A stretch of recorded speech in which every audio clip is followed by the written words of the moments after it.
vraiment se lancer. Donc vous avez tous intérêt à tendre vraiment vers cette omnicanalité. Vous avez vu les besoins des consommateurs. Donc l'enjeu, c'est, si vous êtes multi-canaux déjà aujourd'hui, voilà, étape 1, c'est déjà être présent de manière efficace sur l'ensemble des canaux. Étape 2, capable de combiner ces canaux entre eux pour proposer ce qu'on va appeler au départ des parcours types de vos utilisateurs. Et la troisième étape, le Saint Graal, on va proposer une expérience sans couture à l'ensemble de nos clients. Et là, ça complexifie parce qu'il n'y a pas des parcours clients types. Il y a vraiment l'ensemble des possibilités de vos parcours utilisateurs. Donc pour cela, déterminer la cible en matière d'omnicanal et le timing pour l'atteindre. Quel est le positionnement actuel en termes de multicanal? Vous en êtes où aujourd'hui, en gros? Quels moyens vous êtes prêt à mobiliser? L'omnicanalité a un coût, il ne faut pas le négliger. Qu'est-ce que vous êtes prêt à mobiliser? Quelle expérience vous voulez faire vivre à vos clients? Et au global, quel est votre objectif? Finalement, est-ce que c'est conquérir de nouveaux clients? Est-ce que c'est augmenter vos revenus? Est-ce que c'est augmenter la fidélisation de vos clients? Créer une relation d'intimité avec eux? Voilà. Si vous faites trop d'objectifs, vous le savez, c'est le meilleur moyen pour se planter. Et bien sûr, définissez des indicateurs. Si vous avez un objectif à atteindre, la deuxième étape, c'est de définir les indicateurs pour mesurer, pour vraiment tester, parce que vous n'avez pas forcément la bonne réponse dès le départ.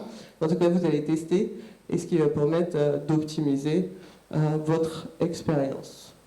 Et valoriser la démarche omnicanal en interne. C'est du change, c'est du change management. On va devoir faire travailler tous les services ensemble, le marketing, l'IT, le légal, etc. Donc il faut casser ces silos.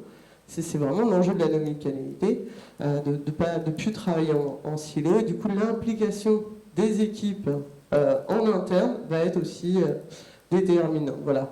Essayer de promouvoir une culture favorable à la consolidation aussi des données clients. Alors l'omnicanalité, finalement, c'est déjà une réalité. Vous n'êtes pas forcément tous omnicanaux, et on va le voir sur les différents schémas d'évolution.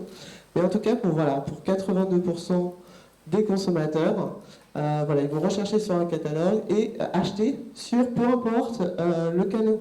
Donc il va pouvoir commencer une démarche sur le mobile et finir en boutique physique, commencer sur l'e-commerce, finir sur le mobile, etc. etc. C'est une réalité, c'est un besoin du consommateur de pouvoir effectuer là où il a envie d'acheter, de consommer, de se renseigner. Donc voilà, on va vraiment passer d'un parcours, l'enjeu c'est de passer d'un parcours multicanal à un parcours omnicanal. Donc au départ, vous aviez le client, il pouvait acheter soit sur le mobile, soit sur Internet, les deux n'étaient pas forcément liés. Je me rappelle des tout débuts du mobile où il y avait des aberrations, même de la part des grandes marques. Je vois H&M, son premier site e-commerce en mobilité, on ne pouvait pas acheter tous les produits. Voilà. Pour eux, ils se disaient non, les gens ils ne vont pas acheter tous les vêtements possibles et imaginaux sur le mobile. Et finalement, c'est une grosse erreur. C'est vraiment, les gens veulent faire la même chose sur le mobile, sur Internet ou dans les boutiques physiques. Donc l'enjeu, c'est vraiment d'avoir des multicanaux. Après, on commence à avoir des ponts. Ce qui était intéressant sur le mobile, l'e-commerce, un peu de boutique physique. Maintenant, l'enjeu est complètement différent et je ne vous cache pas que bien sûr les stratégies, les coopérationnelles et le change management est fortement appliqué, mais c'est un gros enjeu pour passer d'une ère de multicanal à cross-canal à l'omnicanalité. Voilà, c'est une priorité maintenant quand même pour les retailers, 72%, c'est intéressant, mais là où on se rend compte que finalement, ok, il y a une attente d'omnicanalité, mais néanmoins, vous verrez, je trouvais ça intéressant, pour répondre aux besoins des consommateurs, bien sûr pour augmenter les ventes, conquérir de nouveaux clients, etc. Donc il y a vraiment un enjeu de stratégie omnicanale, mais néanmoins, je pense qu'il y a un gap de perception entre les retailers et les consommateurs. Entre les attentes B2C, vous voyez les chiffres sont un petit peu différents, et entre ce qui a été défini comme chantier prioritaire. Donc, par exemple, bénéficier des mêmes avantages et promotions en ligne et en magasin, forte attente des consommateurs sur ce point. Pour autant, voilà, pour 34%, c'est un chantier prioritaire. Donc seulement pour un tiers des retailers, le fait de bénéficier des mêmes promotions en ligne et en magasin n'est pas une priorité. Donc voilà, il faut faire attention. Et bien sûr, ce sont des chiffres globaux qui concernent la majorité des retailers. À vous de vous poser des questions pour vos marques et vos problématiques.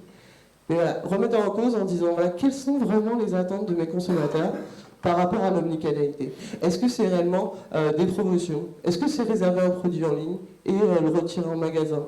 Est-ce que c'est bénéficier de la même offre de produits et de services, etc., etc. Parce que vous verrez dans l'omnicanalité, c'est un chantier de longue haleine. Hein, donc on va aussi devoir définir des priorités. On le verra notamment à travers les fameux KPI pour vraiment mesurer finalement le degré de l'expérience client.